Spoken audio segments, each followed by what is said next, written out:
是吧？师傅，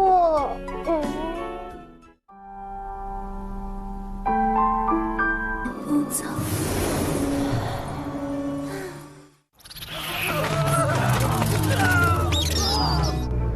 我大爷！我没事。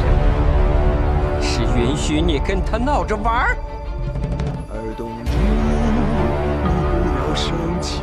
这300年来，我一直庆幸是我的宿命吗？我放在哪里啊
？Cerita bermula di sebuah kamp pasukan barbar, di mana mereka memiliki niat buruk untuk menguasai kota Jiangnan.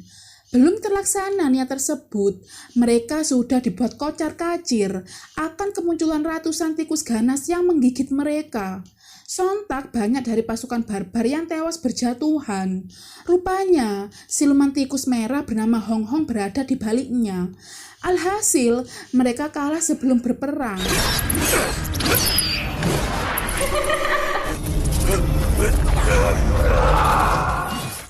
Dan kekalahan mereka sampailah ke telinga sang kaisar. Sontak, kaisar pun mengeluh-elukan siluman tikus dengan menyembahnya.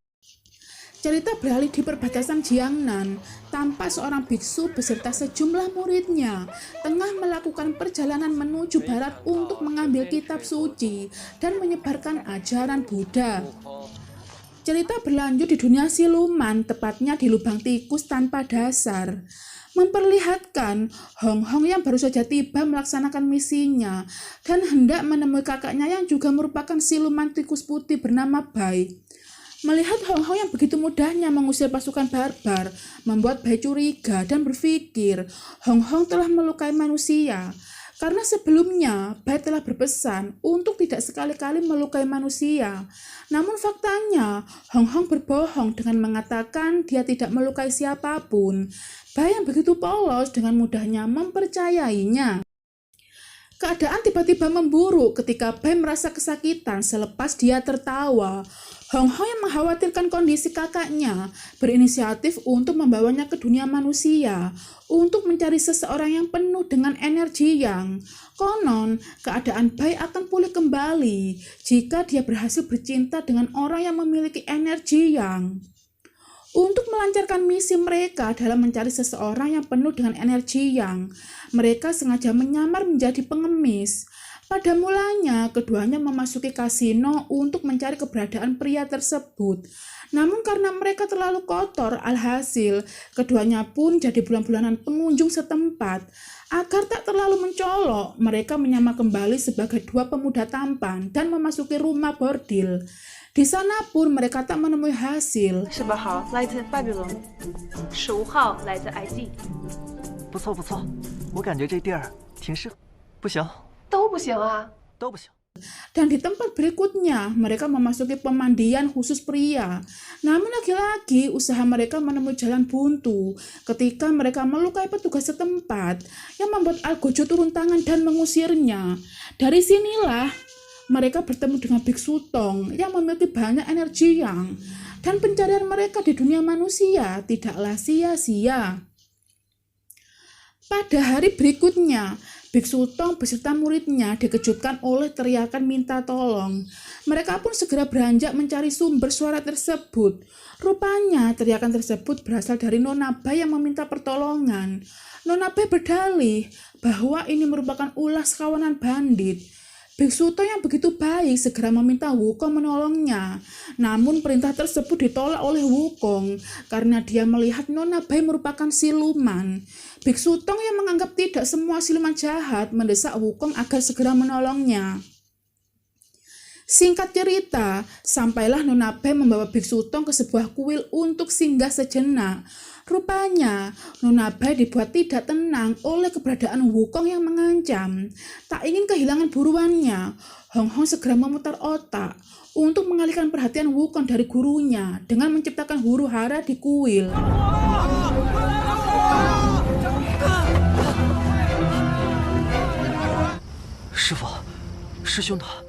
Mereka pun berhasil membawa Biksu Tong ke dunia siluman, tepatnya di lubang tikus. Mengingat lubang tikus dipenuhi energi yin yang teramat dingin, sontak Nona Bai segera memberinya esensi agar Biksu Tong bertahan hidup. Sementara di dunia manusia, Wukong beserta rekan-rekannya tengah sibuk mencari lubang tikus yang merupakan tempat persembunyian kedua siluman tikus. Setelah cukup lama sibuk mencarinya, Wukong berhasil menemukannya dan berinisiatif untuk memasukinya. Sementara Wukong sibuk mencari keberadaan gurunya, Nona Bai sibuk menggoda Biksu Tong dengan menurunkan pakaiannya. Biksu Tong yang masih murni tentu saja tidak menghendakinya. Sepertinya Nona Bai tak pantang menyerah begitu saja. Terbukti dengan nekatnya dia berusaha melucuti pakaian yang dikenakan Biksu Tong. Namun langkahnya tiba-tiba berhenti ketika dia mendapati tanda teratai di tengkuk Biksu Tong. 师父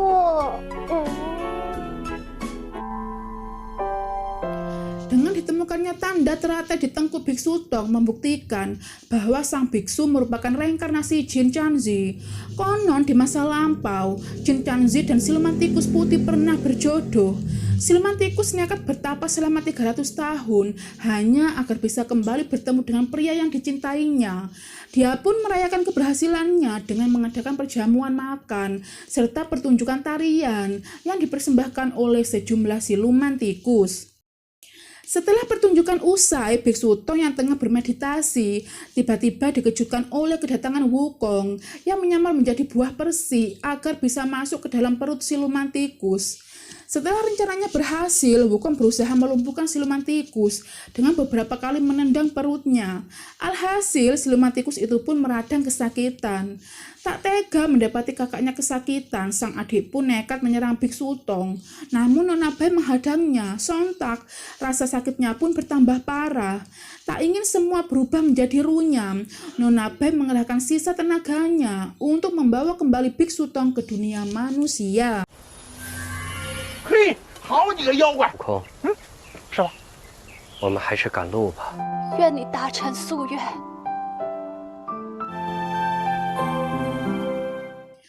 Melihat luka Nona Bai yang semakin parah, Hong Hong memutuskan pergi menemui Biksu Tong untuk membawanya kembali ke dunia siluman. Biksu Tong yang tidak tega melihat Nona Bai sakit memutuskan untuk memberikan sedikit dagingnya untuk dimakan.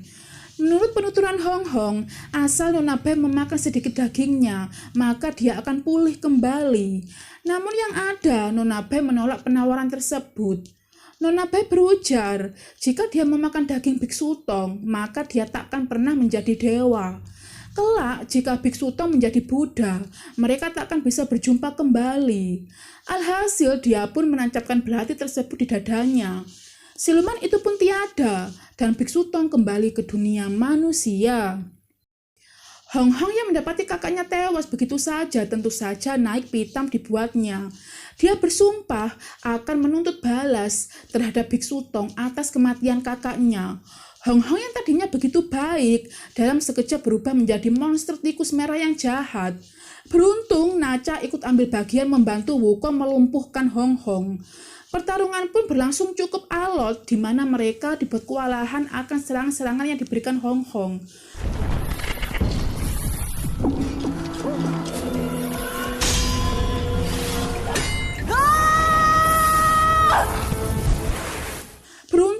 Raja Langit segera turun dan mengurung Hong Hong di dalam menara Wenchang.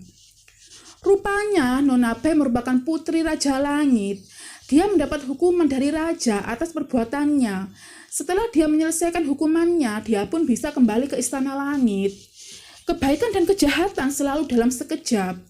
Dan cerita pun selesai.